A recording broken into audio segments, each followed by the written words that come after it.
नमस्कार, आप देख रहे हैं सेवा युग न्यूज। इस वक्त की बड़ी खबर, वंदे मातरम एक्सप्रेस ट्रेन आज सहारनपुर के रेलवे स्टेशन पहुंची, जहां पर रेल मंत्री अविनाश वैष्णव का भाजपा के वरिष्ठ नेताओं समेत कार्यकर्ताओं ने भव्य स्वागत करा। रेल मंत्री अविनाश वैष्णव ने की देश में प्रधानमंत्री नरेंद्र मोदी के कार्यों की सराहना की। वंदे मातरम एक्सप्रेस ट्रेन के सहारनपुर पहुंचने पर लोगों ने काफी उत्साह दिखाने को मिला। वंदे मातरम एक्सप्रेस ट्रेन का सहारनपुर रेलवे स्टेशन पर पहुंचने पर जनप्रतिनिधि, अधिकारियों समेत काफी संख्या में लोग मौजूद रहे। कार्यक्रम में सुरक्षा के मद्देनजर पुलिस के द्वारा व्यापक बंदोबस्त किए गए। सेवा युक्त ब्रेकिंग न्यूज देखने के लिए हमारे चैनल को सब्सक्राइब करना ना भूलें। Bureau report Nishant Gupta.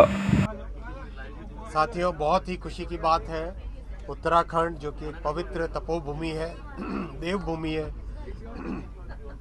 इसमें आज माननीय प्रधानमंत्री जी ने पहली वंदे भारत एक्सप्रेस का आज फ्लैग ऑफ किया है।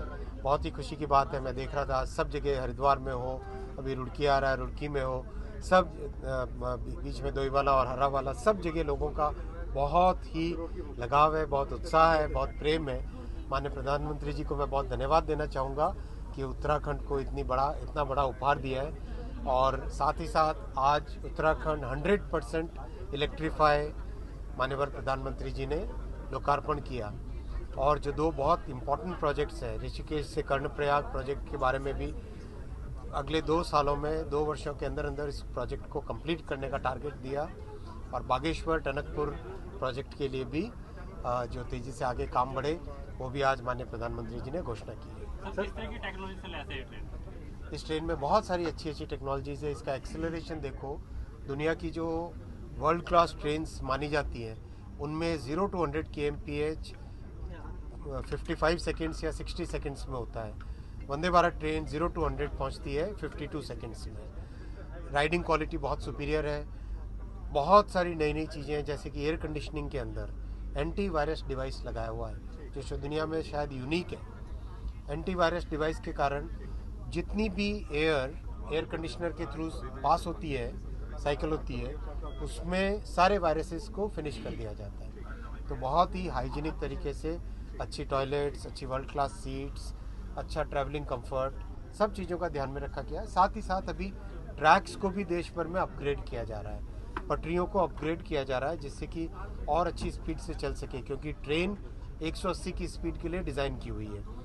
और ट्रैक्स बहुत जगह पहले 110 की तरफ लाया जा रहा है, फिर 130 की तरफ, फिर 160 की तरफ, 160 kmph की तरफ सारे ट्रैक्स को अपग्रेड किया जा रहा है। सर, यूपी में सब लोगों की डिमांड है, एक मतलब सहारनपुर से होते हुए प्रयागराज तक भी एक। हाँ, बिल्कुल बिल्कुल, बहुत सारी चीज़ें प्लानिंग में हैं। और देखिए, मोदी जी कहते हैं और जो कहते हैं वो करते हैं। 2047 तक भारत को एक विकसित देश बनाना है।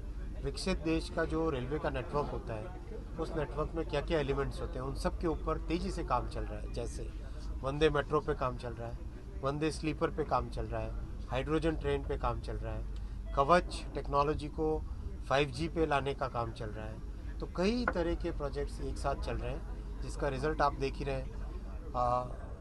ये जिस ट्रेन में आज आप यात्रा कर रहे हैं, वो ट्रेन उसी परिणामों का, मोदी जी के उसी विजन का रिजल्ट है। स्टेशन में मेक इन इंडिया और स्टेशन भी बन रहे हैं बहुत तेज़ी से। 1275 स्टेशनों पे काम चल रहा है।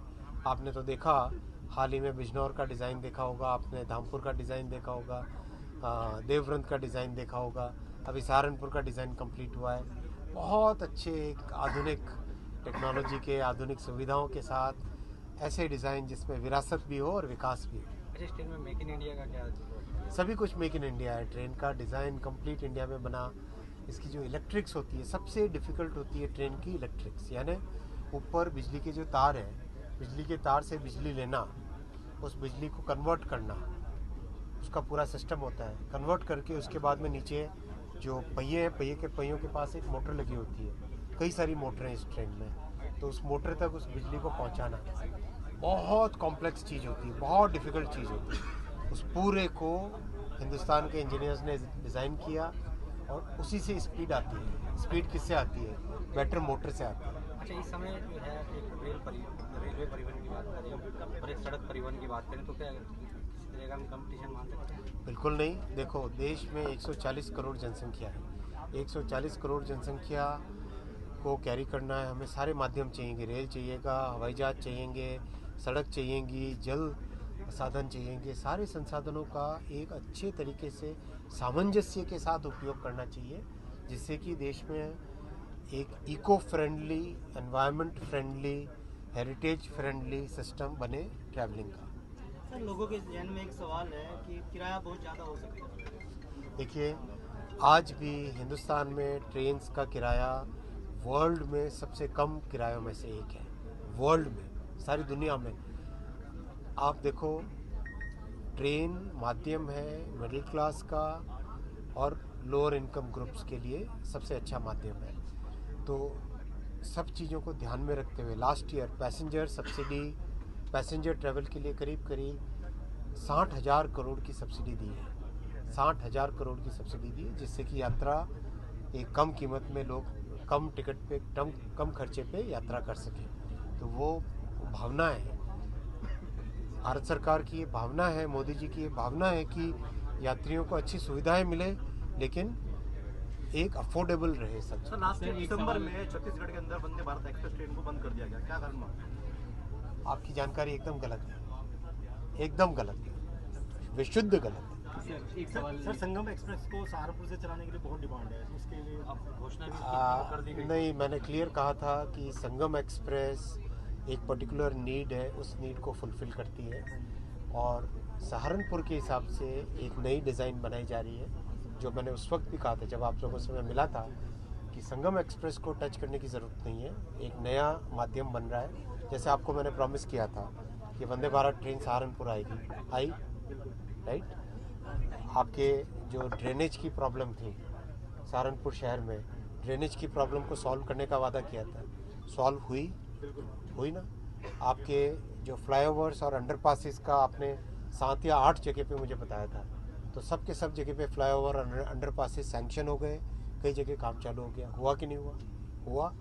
तो एक एक पॉइंट पे जो प्रॉमिस है, देखो मोदी जी की सरकार की एक बड़ी गुण है, एक बड़ी खूबी है, बहुत ही क्रेडिबिलिटी हाई है, यानी जो कहा जाता है वही किया जाता है। वो ज़माना गया जब एकदम ऐसे ही प्रॉमिसेस दे दो और उसके बाद में भूल जाओ, वैसा नहीं है। मोदी जी के समय में जो प्रॉमिस दिया जाता है वो उसको कंप्लीट किया जाता है। सर, एक सवाल था कि वंदे भारत एकदम अपनी ट्रेन है, बहुत हाईटेक है, बहुत कुछ है, लेकिन एक तरह से एक पैरेलल शताब्दी के दिखती है, तो अब स्लीपर भी, आपने कहा स्लीपर भी आ रही है, तो क्या हम आने वाले दिनों में वंदे भारत जो शताब्दी और जो राजधानी है वो रिप्लेस करते हुए देख रहे हैं? मतलब एक तरह से शताब्दी को परिवार